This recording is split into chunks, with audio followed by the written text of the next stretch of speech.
Okay, joining us now is our political analyst, Brian Sobel. Let me go back to that tweet for just a second. Sean Spicer is saying a small group of people knew exactly what he meant. Sometimes it feels like with him, if you say the sky is blue, I go, no, it's not, it's gray.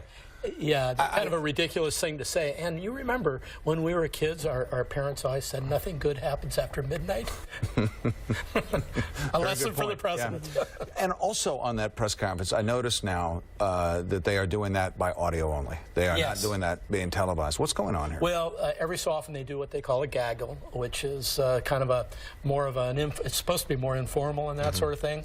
But it also reflects, I think, the president's real concern about how these media conferences go, and they are all over the board, and like an hour of just it just feels like trying to control the media. Oh, absolutely, it is, and every president does that, by the way. But it's this particular situation is it's just sort of mostly kind of out of control. Let's talk a little bit about the expectation that James Comey, when he testifies, is going to sort of lay out what the president told him in regards to the investigation. Should he continue? Should he not? How damaging do you think that might be?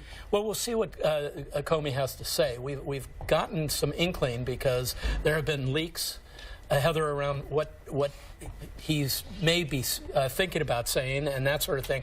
But he's got his own questions to answer during the hearings as well, because he's previously indicated that he was not under pressure, and now it depends on how this hearing goes and what questions are asked. We don't know yet. And we also, by the way, one other thing, don't know really whether there's any evidence yet. We're waiting to start hearing details around this. Let's talk about the Paris Accord, because there is the possibility that President Trump will follow through on a campaign promise and withdraw the United States from the Paris Accord. The impact of that?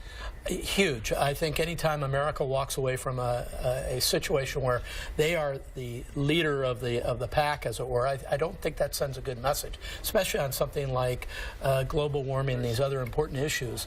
America needs to stay at the table. Now, that doesn't mean that agreement is the perfect agreement, and maybe there are things that ought to be changed, but you usually should change things from the inside, not from the outside. Being out of it entirely isn't helpful, I don't think. But if he doesn't follow through on a campaign promise, wouldn't he be criticized for that? Oh, yes, his base will go after him for that, but I think his answer should be, hey, I've listened to dozens and dozens, and by the way, he has, of people on all sides of the issue, and I take the decision to stay in, and we're going to try to fix some things as a member of the accord as opposed to being the outsider looking in. The president has said he will make that announcement sometime this week. Imminently. Yeah. All right. Yep. Thanks so much, Brian. You're very Appreciate welcome. it.